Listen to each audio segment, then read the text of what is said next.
Hey, it's April with Possible Diet, and today I am gonna show you how to make sort of like Butterfinger Scotchies. These are a cookie that I came up with based on the Butterscotch Oatmeal chocolate chip cookies on the back of the Nestle Butterscotch Chips bag. Um, I have a friend who makes a version of those that is fantastic.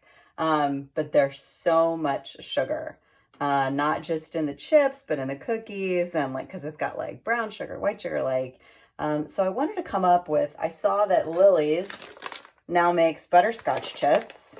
Hello. And I wanted to come up with a buttermilk scotchy type cookie that wasn't quite as bad for you. Now, do not be mistaken. These cookies are not good for you, but they are certainly a little healthier than, oatmeal scotchies. The things that I've done to kind of improve it is I've used smart sugar instead of the white sugar. I do use real brown sugar. The tricky thing with baked goods when you're going low carb is there's no low carb substitute really for flour and sugar. And flour and sugar help with the browning effect and the crispiness and the, sort of like play between the butter and the sugar and the egg that gives a cookie a real nice, chewy, delicious quality. So these are not going to be like full sugar, full flour cookies. They do have some regular flour in them, and they have some paleo flour. I used bread flour the first time I made these, and so I've just continued to use it. I don't know if the high protein content makes a difference. So you might be able to swap regular flour, but that's what the recipe calls for because that's what I've been using. So these cookies also have peanut butter in them. So you're getting like good protein, monounsaturated fat. They have whole rolled oats in them instead of quick oats, which are whole oats are higher in fiber than quick oats. And that's pretty much it. I'm using sugar-free butterscotch chips from Lily's, and then also Whole Foods 365 sugar-free chocolate chips, which takes the carbs down a little bit more. So again, these are not necessarily healthy cookies. They are not low carb. I would not eat them for breakfast, but they are an alternative to a more, shall we say, high sugar cookie. So let's get started.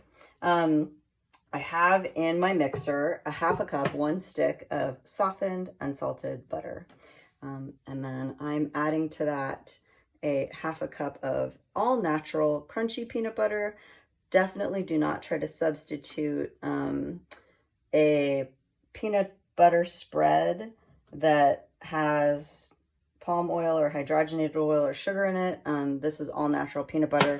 And from what I understand, it actually cooks a little bit different than a peanut butter spread. So go ahead and beat this basically until it's all one color.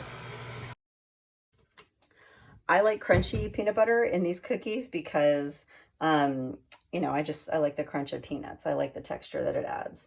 So then go ahead and add a 1/3 cup of white smart sugar. This is the granulated kind, not the powdered kind. Then you want to add a half a cup of real packed brown sugar.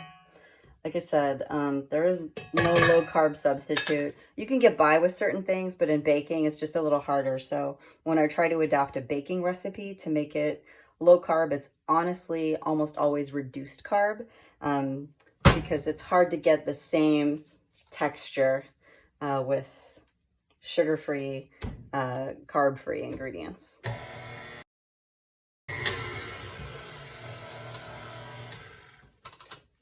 Mix that until it is light and creamy. Take a minute to scrape down the sides so that you really mix it all together.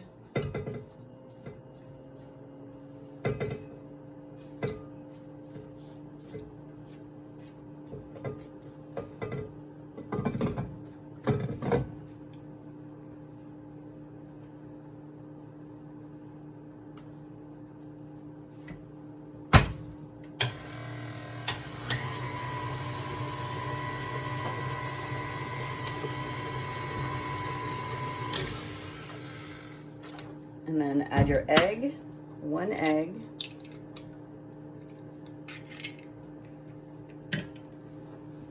and 1 teaspoon of vanilla.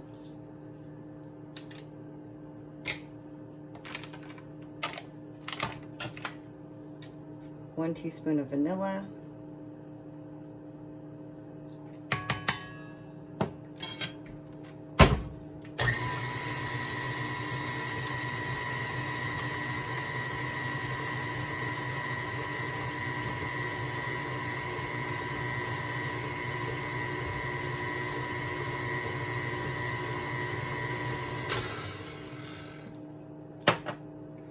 Then I add a 1/4 cup of bread flour and a 1/4 cup of paleo flour. I use Bob's Red Mill.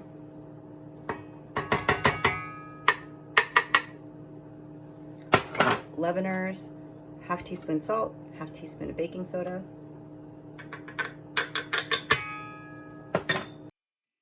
And then I add 1 1/4 cup of rolled oats, not quick oats. Rolled oats are higher in fiber.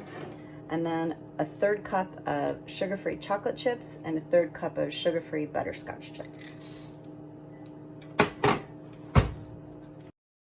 All right, you're gonna let this mixture sit for an hour in the fridge, and then we are going to scoop it out and bake it. Okay, our dough is chilled. It just sort of gives it a chance to rest a little bit. That's why some people think that when you let the dough rest, it gives the flour to like absorb into the butter. And then I like to make these like kind of big and flat. So what I do is I scoop them out and then I flatten them down. Pro tip, when you make these in your toaster oven, then you only have 6 in the house that are cooked instead of 3 dozen, which is nice.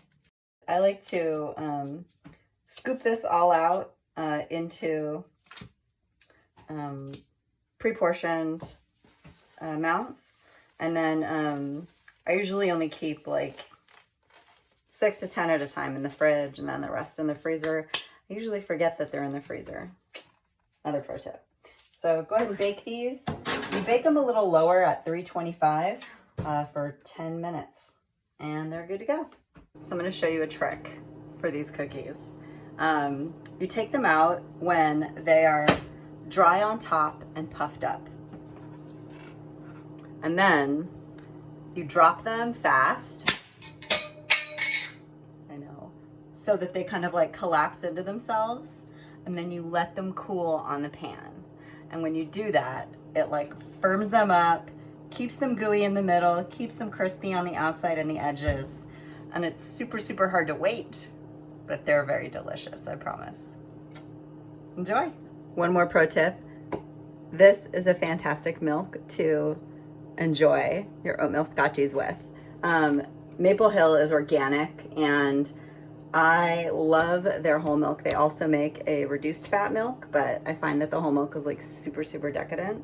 And it only has 110 calories a cup, 0 grams of carbs, 0 grams of sugar, and 8 grams of protein. Everything you love about organic and more. So check it out.